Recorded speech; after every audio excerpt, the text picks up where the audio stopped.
2024년 3월 28일 목요일 말씀과 기도로 하루를 여는 교문리교회 새벽 기도회를 시작합니다. 함께 기도하시겠습니다. 우리들을 창조하신 능력의 하나님, 말씀으로 온 천하 만물을 창조하신 하나님의 능력을 찬양합니다. 그리고 저희들을 사랑의 손길로 친히 빚으사 존귀한 존재로 창조하신 은혜에 감사합니다. 세상의 과학은 우리들을 우연히 생겨난 존재로 여기고 서로 경쟁하여 강한 자만이 살아남는 희망 없는 존재로 치부하다.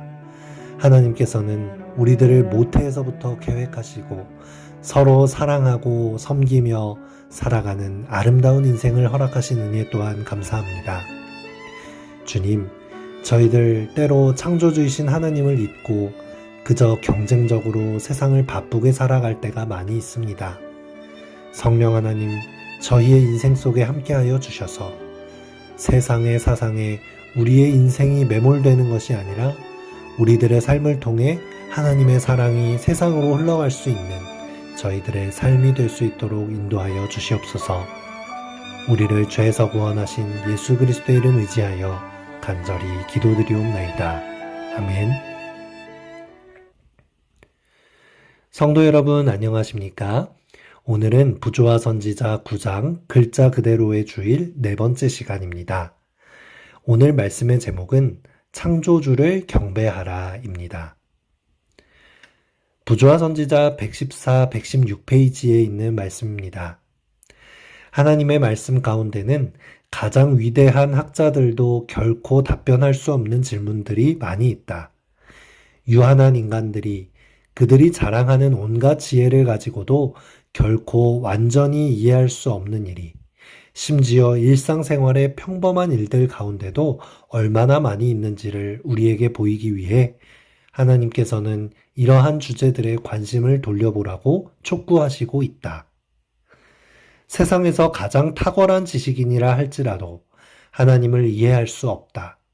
사람들이 계속 탐구하고 배울지라도 무한은 그들의 힘이 미치지 않는 곳에 있다. 이 세상의 많은 지식인들은 창조주 하나님의 능력을 겸허히 받아들이지 않고 성경에서 생명의 기원으로 말하고 있는 창조를 믿지 않습니다. 하나님의 말씀으로 생명이 창조될 수 있다는 하나님의 말씀의 능력과 영원전부터 계셨던 하나님의 존재를 과학적으로 증명할 수 있겠습니까? 과학적인 논리와 사고가 있기 전부터 그 근원되는 우주의 생명의 규칙이 되신 하나님을 어떻게 피조물인 인간의 논리로 증명할 수 있겠습니까? 하나님의 존재를 받아들이지 않은 채 과학의 논리로 증명을 하려 하니 지식인들의 과학은 실제 창조된 지구의 역사와는 상관없는 결론에 이르게 됩니다. 그리고 교만하게도 사람들은 그것들을 명백한 사실로 받아들입니다. 사실 과학의 역사를 볼 때 19세기 초까지만 해도 성경의 권위는 도전받지 않았고 그간의 과학과 성경의 계시는 조화를 이루었습니다. 하나님의 창조로부터 생명이 발생했다는 것과 노아 홍수의 대격변이 일어났다는 성경의 창조적 세계관은 가장 기본적인 과학의 전제가 되었습니다. 하지만 산업혁명 이후 과학과 기술이 급속도로 발전을 이루고 종교와 신을 배제한 인본주의와 이성주의가 자리를 잡고 하나님의 통치보다는 자본주의 속에서 경제의 발전이 인간의 삶에 가장 중요한 위치로 자리 잡기 시작하면서부터 지질학과 생물학 속에서도 하나님을 배제하는 과학 사조가 시작된 것입니다. 이러한 사조 속에서 지금은 마치 과학적인 사실로 생각되고 있는 가설들이 제기되었습니다. 대륙을 이루고 있는 지층 구조가 오랜 세월에 걸쳐서 퇴적되었고 각 지층은 수백만 년에 걸친 시대를 증명하는 것으로 결과를 내리는 라이엘의 동일 과정설, 그리고 이 지질학의 시간표를 바탕으로 1859년 다윈의 종의 기원을 통해 발표된 생물의 진화론, 우연히 생겨난 단세포에서부터 오랜 시간에 걸쳐 종의 진화를 이루어 왔다는 이론이 제기되었는데, 이것은 일부러 과학적인 사고라는 이름 아래 하나님의 창조적인 능력을 배제시키고 신의 개입을 없앤 채 가정을 세운 것입니다. 일부러 노아 홍수의 대격변설에 도전하기 위하여 만들어진 가설인 것입니다. 그러나 과학자들이 주장하는 이 이론들도 실상은 실험적으로 관찰할 수 없는 가정에서부터 시작되었기 때문에 어디까지나 증명될 수 없는 가설로 남을 수밖에 없습니다. 그런데도 불구하고 이 가설은 마치 학문 안에서 불변의 진리인 것처럼 받아들여짐으로써 현대의 과학들은 불완전한 가설의 토대 위에 연약하게 쌓아 올려질 수밖에 없는 것입니다. 부좌선지자 114페이지는 기록합니다. 흠잡기 위하여 성경을 읽는 회의론자들은 과학이나 계시에 관한 자신의 불완전한 이해 때문에 양자 사이의 모순들을 발견한다고 주장할지도 모른다. 그러나 올바르게 이해하면 과학과 계시는 완전히 조화된다. 맹인모상이라고 하는 사자성어가 있습니다. 눈먼 장님이 코끼리 만지기라는 뜻을 가지고 있는데요. 그것은 부분만 알고 전체를 알지 못하는 모습, 어떤 것을 멋대로 추측하는 모습을 의미합니다. 눈이 보이지 않는 사람에게 코끼리가 어떤 모습인지 물어보았을 때 다리를 만진 사람은 코끼리는 굵고 튼튼한 기둥같이 생겼습니다 라고 말을 하고, 등을 만진 사람은 매끌매끌한 대나무 침대 같다고 말을 하고, 코를 만진 사람은 위의 사람들의 말은 다 틀렸습니다. 코끼리는 굵은 밧줄같이 생겼습니다 라고 말하는 것입니다.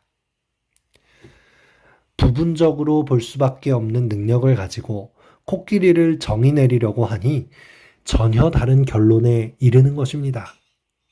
그리고 각자의 말이 맞다고 싸우는 것이죠.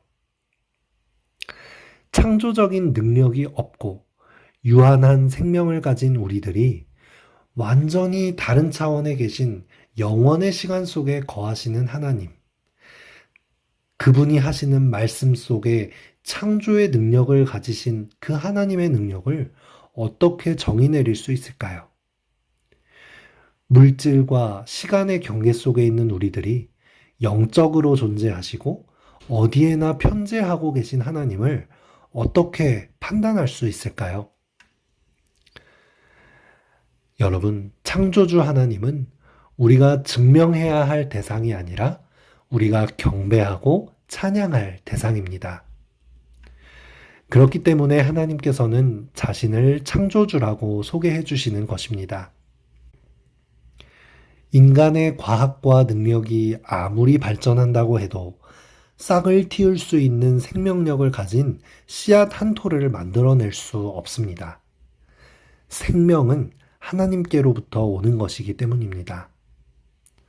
세포 하나도 만들 수 없는 인간의 과학을 가지고 하나님을 증명하려고 하는 시도는 정말 어리석은 일입니다.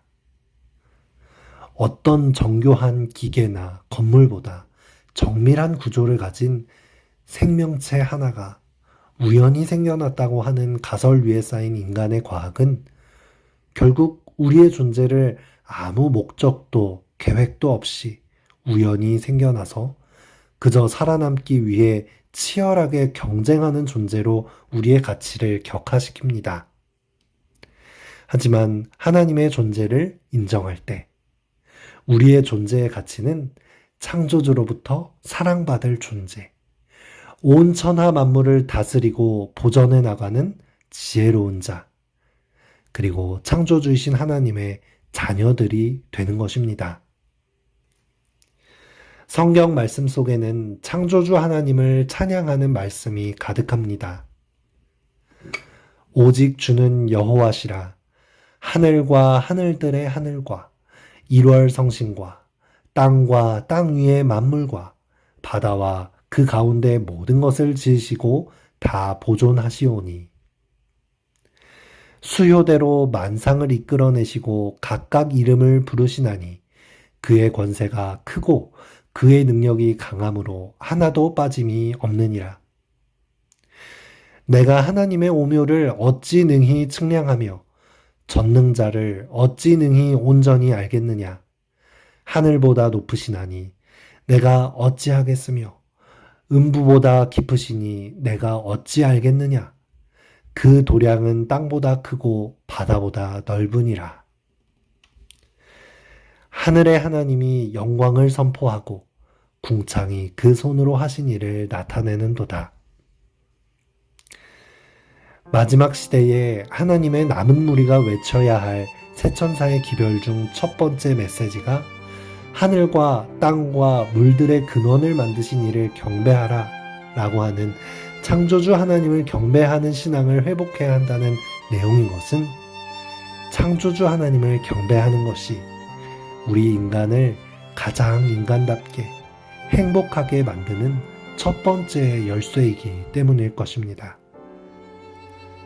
마지막 시대가 가까울수록 창조주 하나님을 경배하고 찬양하는 주의 성도들이 되길 간절히 바라며 말씀을 마치겠습니다. 이 아침 함께 기도할 제목입니다.